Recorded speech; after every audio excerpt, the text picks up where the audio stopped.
फिर देख लिया है? हाँ जी, बड़ा ज़बरदस्त आज तो समात रहे। कह रहा था आज मुझे इमरान खान को देखना है लाइव, तो आज देख लिया है हाँ जी, इसने। कैसा लगा है?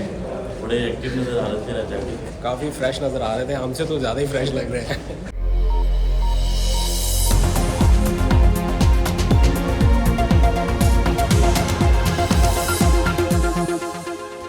बिस्मिल्लाहिर्रहमानिर्रहीम, अस्सलाम वालेकुम। पाकिस्तान और दुनिया भर में देखने और सुनने वालों को अब्दुल कादिर का सलाम। आज फिर इमरान खान की वीडियो लिंक के जरिए सुप्रीम कोर्ट में पेशी थी। उनकी कोई तस्वीर अभी तक मंजर-ए-आम पे नहीं आ सकी, लेकिन उनकी आज जो गुफ्तगू हुई या बातचीत हुई या जिस तरह से उन्होंने अपना केस खुद प्रेजेंट किया, उसके हवाले से बहुत सारी चीज़ें इस वक्त सोशल मीडिया पर हैं। साथ ही उनको जेल में मिलने वाली सहूलियात के हवाले से वफाकी हुकूमत की रिपोर्ट, किस तरह से एक कमरे में उन्हें क्या क्या सहूलियात दी गई, इसके ऊपर सोशल मीडिया पर बहुत चर्चा है। इस पर भी बात करेंगे कुछ ही देर में, लेकिन पहले ज़रा आज उनके मैच के हवाले से बात कर लेते हैं, क्योंकि इसको वो मैच से ही एक तरह से कंपेयर करते हैं। तो आज सुबह 11:30 बजे से लेके शाम 5:30 बजे तक इमरान खान सुप्रीम कोर्ट के 5 रुकनी बेंच के सामने पेश हुए। इस दौरान एक छोटा सा वक्फा भी हुआ और वक्फे से पहले उन्हें बोलने का कोई मौका नहीं मिला, बल्कि मैंने देखा कि वो नशिस्त के ऊपर बस यूं बैठे हैं और काफ़ी देर तक बस सिर्फ पोजीशन ही बदल रहे थे, बाकी वो नशिस्त के ऊपर खामोश बैठे रहे। लेकिन इसके बाद जब उन्हें बोलने का मौका मिला तो मेरा ख्याल है काफ़ी हद तक वो खुलकर बोले, और वैसे भी बहुत ज़्यादा तो उन्हें मौका मिलता नहीं है, लेकिन कम अज़ कम आज उन्होंने अपने दिल की वो बातें ज़रूर सामने रख दी जो वो कई महीनों से दिल में रखे हुए बैठे थे। कभी खतूत के ज़रिए अदलिया को मुखातिब करते थे, कभी अपने पार्टी रहनुमाओं के ज़रिए ये पैगामात भेजे जाते थे कि मीडिया के ऊपर इनके बारे में बात करें। ख़ास तौर पर हमने देखा कि सारे 11-12 महीनों के दौरान वो अदलिया को ख़ास तौर पे मुखातिब करते रहे हैं, या वो यूँ समझते हैं कि अदलिया उनकी आखिरी होप है, तो बार बार वो दरवाज़ा जो खटखटाते रहे वो अदलिया का, लेकिन बराह रास्त गुफ्तगू का मौका नहीं मिल सका था। तो आज 35 मिनट तक इमरान खान और जजेस के दरमियान ये मुकालमा जारी रहा। चीफ जस्टिस काजी फायज़ ईसा की तो कोशिश थी कि इमरान खान किसी और केस, बिलखसूस किसी ज़ेर इल्तवा केस पर बात ना करें, लेकिन इमरान खान को रोकना थोड़ा मुश्किल है। वो नैब तरमीम के ऊपर भी बात करते रहे, फिर साइफर केस के ऊपर, मुतनाज़ इलेक्शन के ऊपर, सियासत, नैब के किरदार, मतलब बाकी बहुत सारे मामलात के ऊपर उन्होंने बात की। लेकिन जो सबसे अहम नुक्ता था वो जजेस की जानिब से सियासी डायलॉग का मशवरा था। एक मौका ऐसा था जब जजेस कह रहे थे कि हम आपकी तरफ देख रहे हैं, और इमरान खान कह रहे थे कि मैं आपकी तरफ देख रहा हूँ, मतलब अदलिया की तरफ, और यही वो कह रहे थे कि मेरी आखिरी उम्मीद है। तो जस्टिस मंदोखेल एक मौके पर बोले कि आप हमारी तरफ और हम आपकी तरफ देख रहे हैं, तो ये बड़ी अजीब सी सूरत हाल है। खैर 5:20 का वक्त था जब जजेस वीडियो लिंक पर इमरान खान से मुखातिब हुए शाम के वक्त, और उन्होंने पूछा क्या आप हमें सुन सकते हैं। जवाब में इमरान खान ने कहा कि जी हाँ, मैं आपको सुन सकता हूँ। तो जजेस ने पूछा कि आप कुछ ऐड करना चाहेंगे। जब बिल्कुल केस कंक्लूड होने की तरफ जा रहा था तो मौका दिया गया इमरान खान को, उनसे पूछा गया कि आप कुछ ऐड करना चाहते हैं। और फिर जब इमरान खान को मौका मिला तो उन्होंने सबसे पहले वो सवाल पूछा जो शायद 1-2 दिनों से उनके जहन में आ रहा होगा बार बार। उन्होंने कहा कि मुझे एक चीज़ की समझ नहीं आई, आपने अपने ऑर्डर में लिखा कि मैंने गुज़िश्ता समात पर सियासी पॉइंट स्कोरिंग की है या सियासी गुफ्तगू की है, मुझे समझ नहीं आई कि कौन सी सियासी पॉइंट स्कोरिंग की है। उन्होंने कहा कि मुझे तकलीफ़ हुई जब ये कहा गया कि मैं कोई गैर जिम्मेदार करैक्टर हूँ जिसके बाइस बराह रास्त नशरियात नहीं की जा सकती, जिस पर चीफ जस्टिस ने उन्हें रोक दिया और उन्होंने कहा कि बेंच अपने फ़ैसले पर कोई वजाहत नहीं देता, आप अगर चाहें तो नज़रसानी दायर कर सकते हैं। फिर इमरान खान ने कहा कि मुझे इस बात का भी दुख है कि मेरे आने से पहले तो बराह रास्त समातें हो रही थी इस केस की, और जब से मैं बराह रास्त आया हूँ तो ये सिलसिला रोक दिया गया। मैं सबसे बड़ी सियासी जमात का सरबराह हूँ, मेरे हकूक़ हैं। जिस पर फिर जजेस ने उन्हें इंटरप्ट किया और कहा कि आप सिर्फ इस केस के ऊपर दलाइल दें। फिर इमरान खान ने जब इस केस के ऊपर आए तो उन्होंने कहा कि मैं नैब तरामीम के केस में जो हुकूमती अपील है जिसके ऊपर ये पूरा केस चल रहा है, उन्होंने कहा कि मैं इसकी मुखालफत करता हूँ। मैं जेल में ही हूँ, लेकिन अगर नैब तरामीम बहाल हुई उससे मेरी तो आसानी हो जाएगी, यानी मुझे तो रिलीफ मिल जाएगा, मगर मुल्क का दिवालिया हो जाएगा। ये वो रिमार्क्स हैं इमरान खान के जो बड़ी आसानी से आपको बता सकता है कि इस वक्त इमरान खान क्या सोच रहे हैं, यानी किस कदर वो रिलीफ के पीछे भाग रहे हैं। कोई ऐसी कैफियत नज़र नहीं आई कि वो डेस्परेट हो रहे हों या ये सोच रहे हों कि मुझे किसी तरह से रिलीफ मिल जाए। यानी जेल में बैठा हुआ ये शख्स कह रहा है कि अगर ये केस, इसका फ़ैसला होता है यानी मेरे ख़िलाफ़ होता है और उससे मुझे रिलीफ मिल सकता है, तो वो कहते हैं मैं रिलीफ लेने के लिए मुझे कोई नहीं है, कि मतलब मेरा तो फ़ायदा हो जाएगा लेकिन मुल्क का नुकसान है। तो उन्होंने फिर आज नैब के किरदार के ऊपर या नैब के ऊपर भी बड़ी सख्त तनकीद की और उन्होंने कहा कि मुझे 14 साल की कैद सुनाई गई है सिर्फ इसलिए कि इल्ज़ाम ये लगाया गया कि मैंने तोशा खाना के तोहफे जो हैं वो कम कीमत पर रखे हैं या कम कीमत लगवाई। कहते हैं कि 2 करोड़ रुपए की जो घड़ी थी उसकी 3 अरब रुपए की मालियत दिखाई गई है और ये दिखाकर मेरे पे इल्ज़ाम लगाया गया। फिर उन्होंने कहा कि मैं ये सजेस्ट करता हूँ, या उन्होंने कहा कि मैं ये कहता हूँ कि नैब का जो चेयरमैन है वो सुप्रीम कोर्ट तैनात करे। जब हुकूमत और अपोजिशन में इस हवाले से इत्तफाक नहीं होता या डेडलॉक होता है, क्योंकि नैब या तो हुकूमत और अपोजिशन की मुशावरत से ही सही होना होता है और तो कोई ऑप्शन नहीं है। तो उन्होंने कहा जब हुकूमत और अपोजिशन किसी जगह पर मुत्तफिक नहीं होते तो फिर थर्ड अंपायर जो है वो नैब तैनात करता है और उसके बाद फिर थर्ड अंपायर के मातहत ही रहता है। उन्होंने कहा कि नैब हमारे दौर में भी हमारे मातहत नहीं था। तो जस्टिस जमाल मंदोखेल ने पूछा कि आप क्या कहते हैं कि मतलब पार्लियामेंट ये तरामीम कर सकती है या नहीं कर सकती, इस नुक्ते पर जवाब दें जिसको आपने चैलेंज किया हुआ है, क्योंकि ऑब्वियस बात है कि तरामीम तो पार्लियामेंट नहीं करनी है।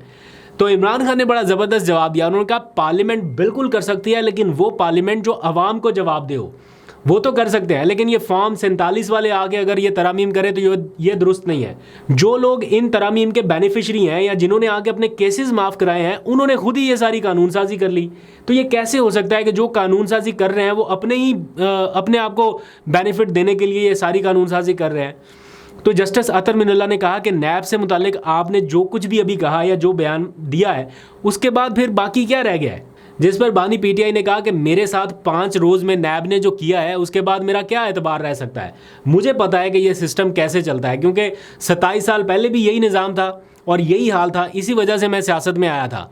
मैं इस वक्त खुद वो कहते हैं कि नैब को भुगत रहा हूँ और नैब को बेहतर होना चाहिए। ये नहीं है कि इदारे ही ख़त्म कर दें, इसको बेहतर होना चाहिए, क्योंकि करप्शन के ख़िलाफ़ एक मखसूस इदारे की इस मुल्क को ज़रूरत है। उन्होंने मिसालें दी कि गरीब मुल्कों का कैसे 7,000 अरब डॉलर बाहर पड़ा हुआ है, इसको रोकना होगा, क्योंकि यहाँ से भी पाकिस्तान से भी लोगों के नाम दुबई लीक्स में आ चुके हैं। मतलब पैसा मुल्क से किसी ना किसी तरह बाहर तो जा रहा है, तो उसको रोकने के लिए, इस करप्शन को रोकने के लिए इदारा तो होना चाहिए, लेकिन इस किस्म की पॉलिटिकल विक्टिमाइजेशन नहीं होनी चाहिए। फिर जस्टिस जमाल मंदोखेल ने कहा कि खान साहब आपकी जो बातें हैं ये मुझे खौफजदा कर रही हैं। अगर हालात इतने ही ख़तरनाक हैं जितने आप बता रहे हैं तो अपने साथी सियासतदानों के साथ बैठकर इन्हें हल करें। जब आग लगी हो तो फिर ये नहीं देखते ना कि पानी पाक है या नापाक है, पहले तो आप आग बुझाएं। तो इमरान खान ने फिर एक एग्जाम्पल दी। उन्होंने कहा कि भारत में अरविंद केजरीवाल था, सियासी शख्सियत है, अभी आपने भी नाम सुना होगा। वो कह रहे हैं कि उसको सज़ा दी गई, उसको जेल में बंद किया गया, लेकिन अदलिया ने उसको आज़ाद किया, उसकी सज़ा मुअत्तल की और इंतखाबात लड़ने की इजाज़त दी गई। लेकिन मुझे 5 दिनों में इतनी सज़ाएँ सुनाकर इंतखाबात से बाहर कर दिया गया। फिर जजेस ने पूछा कि ऐसा सियासी सिस्टम फिर कौन बनाएगा। यहाँ जस्टिस अतर मिनुल्लाह बोले कि आप एक सियासी जमात के सरबराह हैं, या ये बात बड़ी काबिल गौर है। उन्होंने कहा कि आप एक सियासी जमात के सरबराह हैं, आपकी इतनी फॉलोइंग है, आपका बड़ा किरदार है, लेकिन बदकिस्मती से आप जेल में बंद हैं और हम सिर्फ आइनी रोल तक महदूद हैं। बेंच में शामिल एक वो जज साहब थे, उन्होंने कहा कि जब आपके खिलाफ अदम एतमाद की तहरीक आई तो आपको जमहूरी प्रोसेस छोड़ने की बजाय उसका हिस्सा रहना चाहिए था और अपना किरदार अदा करते। और इस वक्त नैब तरामीम को जिनको आप चैलेंज कर रहे हैं, उस वक्त अगर आप ऐवान में करते तो उसे रोक सकते थे। इमरान खान ने जवाब दिया कि वो एक साइफ़र आया और फिर हमें धमकी दी गई। वो जब वो साइफ़र वाले मामले पर गए ना, तो साथ ही काजी फायज़ ईसा साहब ने उन्हें रोक दिया और कहा कि हो सकता है साइफ़र के मामले पर केस की अपील हमारे पास आ जाए, इसलिए उसे यहाँ पे अभी डिस्कस ना करें। और यही हमारा खदशा था कि कहीं आप ज़ेर इल्तवा केसेस पर बात ना कर दें। इमरान खान ने कहा कि मेरी हुकूमत के इख्तिताम पर हालात ही ऐसे बन चुके थे कि पार्लियामेंट में जाकर उसी हुकूमत को जवाब नहीं दे सकता था। फिर चीफ जस्टिस ने कहा कि हम सियासी बात नहीं करना चाह रहे थे, मगर आपको रोक नहीं रहे। डायलॉग से कई चीज़ों का हल निकलता है। और फिर जस्टिस अतर मिनल्लाह ने भी कहा कि हम पार्लियामेंट की तौकीर करते हैं, उसकी इज़्ज़त करते हैं और उम्मीद करते हैं कि आप मुस्तकबिल में पार्लियामेंट का हिस्सा होंगे। ये बहुत अहम बात है कि मतलब सुप्रीम कोर्ट के जजेस में से एक जज ये कह रहा है कि हम उम्मीद करते हैं कि आप मुस्तकबिल में भी पार्लियामेंट का हिस्सा होंगे। यानी वो आगे का लाहेअमल, आगे का सोल्यूशन बता रहे हैं कि अगर डायलॉग होते हैं, बैठ के बातचीत होती है, तो उसके नतीजे में आप वापस पार्लियामेंट का हिस्सा होंगे। तो खैर इसके ऊपर इमरान खान साहब ने कोई ऐसा कुछ नहीं सिग्नल दिया कि जी हाँ वो बातचीत करने के लिए तैयार है, लेकिन एटलीस्ट चलो जो उनके दिल की बातें थी या जो बहुत अरसे से करना चाह रहे थे या जजेस की तरफ से भी कोई बातचीत है, तो वो आपस में उनके आमने सामने हो गई। इस समाअत के इख्तिताम पर अदालत ने नैब तरामीम का जो केस का फैसला था वो तो महफूज कर लिया, और फिर इमरान खान साहब से पूछा कि आपने कुछ मज़ीद कहना है, कुछ चीज़ ऐड करानी है, तो उन्होंने कहा कि नहीं जी शुक्रिया आपका, कुछ और नहीं कहना चाहता। फिर चीफ जस्टिस ने कहा कि आप आज पूरा दिन बड़े तहम्मुल से बैठे, और वाकई बड़े तहम्मुल से बैठे रहे, बिकॉज मैं देख रहा था उनको वो नशिस्त के ऊपर कभी इधर हो रहे हैं कभी उधर हो रहे हैं, मतलब बैठ के इतनी देर तक लंबे लंबे दलाइल सुनना, सुबह 11 बजे से लेके 2:30 बजे तक, जब तक वक्फा हो नहीं गया तो इमरान खान साहब सिर्फ सुन रहे थे, बोल कुछ नहीं रहे थे, तो मुश्किल हो रहा था।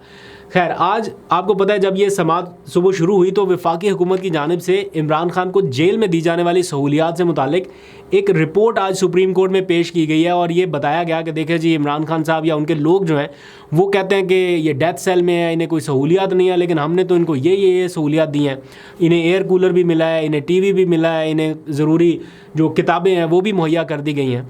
तो वो जो उन्होंने तस्वीरें दिखाई हैं एक कमरे में, वो जो कमरा उन्होंने दिखाया उसको आज पूरा पाकिस्तान कंपेयर कर रहा है इमरान खान की पहले की ज़िंदगी के साथ, और एक एग्जाम्पल सेट होना शुरू हो गई कि इस कमरे का जो कैदी है या इस कमरे का जो मकीन है वो किस तरह से लोगों के हकूक़ के लिए इतनी बड़ी कुर्बानी दे रहा है, मतलब जेल में है तो किस वजह से है। तो बहुत सारे लोग अब कंपैरिजन करना शुरू हो गए कि यहाँ से एक भरपूर किस्म की टक्कर जो है वो ली गई है। तो इसको जिस तरह से लोग पोर्ट्रेट कर रहे हैं, मतलब जो वफाकी हुकूमत का होगा कि जनाब इमरान खान को सिंपैथीज़ ना मिल सकें या ये लगे कि भाई इनके पास तो बड़ी सहूलियात है, फिर प्रेस कॉन्फ्रेंसेस होने लग गई कि जनाब शाहाना लाइफस्टाइल। ये क्या शाहाना लाइफस्टाइल है? एक कूलर लगा दिया, बतौर साबिक वज़ीर आज़म वो इससे बेहतर क्लास के, इससे बेहतर फैसिलिटीज़ के हकदार हैं। दैट मीन्स कि आपने ये एतराफ़ किया कि जेल मैनुअल के मुताबिक उन्हें सहूलियात वो नहीं दी गई जिनके वो हकदार हैं। फिर इमरान खान ने भी आज अदालत में ये मामला उठाया और उन्होंने कहा कि चेक करवा लें मुझे जेल में कैसे रखा गया है और नवाज शरीफ साहब को कैसे रखा गया था। तो चीफ जस्टिस ने कहा कि नवाज शरीफ को तो आप जेल में नहीं रख सकते या वो जेल में नहीं है, तो उनका मामला तो हम नहीं चेक कर सकते, लेकिन आपको दी जाने वाली सहूलियात को हम खुद चेक करवा सकते हैं। लिहाजा हम किसी दिन कोई सरप्राइज़ विज़िट पर किसी को भेजेंगे और हुकूमत को नहीं बताएंगे, तो देखते हैं कि आपको क्या फैसिलिटीज़ दी गई हैं। तो इमरान खान ने कहा जी प्लीज़।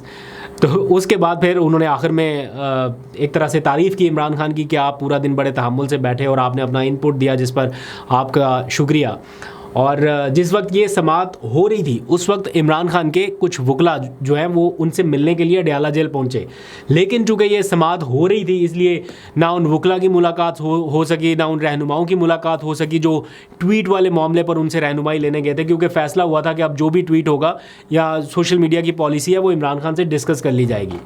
उसके बाद जब नहीं इमरान खान साहब के पास वक्त था, मुलाकात नहीं हो सकी, तो वकला की टीम वापस आ गई। और जब वकला वापस आ गए तो इस दौरान FIA की टीमें पहुंची है डयाला जेल में इमरान खान से उसी ट्वीट के मामले पर तफ्तीश के लिए। तो इमरान खान ने इनकार कर दिया शामिल तफ्तीश होने से। ज़राए के मुताबिक वो दूसरी मरतबा उन्होंने इनकार किया कि मैं शामिल तफ्तीश हूँगा लेकिन अपने वकला की मौजूदगी में, जब वो नहीं है तो मैं आपको क्या बयान दूँ। तो उन्होंने उनकी मौजूदगी से मशरूत कर दी है अपनी तफ्तीश, वकला की मौजूदगी से। तो यूँ FIA की जो टीमें थीं वो इमरान खान से कोई तहरीरी जवाब लिए बगैर या कोई ऐसी तफ्तीश किए बगैर ही जेल से वापस रवाना होगी। तो ये आज के पूरे दिन की स्टोरी थी। वैसे और भी बहुत सारी खबरें थी, लेकिन आज चूँकि इमरान खान महवर और मरकज़ रहे हैं सुप्रीम कोर्ट की समातों का और आगे पीछे, तो मैंने सोचा आज इसी के ऊपर बात कर ली जाए। आई होप कि आपको पूरी तफसील अच्छी लगी होगी। अगर ये पूरी वीडियो और पूरी एफर्ट आपको अच्छी लगी कि एक एक चीज़ आपको आसानी से समझ आ गई, तो सब्सक्राइब का बटन आपके लिए। बहुत शुक्रिया, अपना बहुत सा ख्याल रखिए। अल्लाह हाफ़िज़।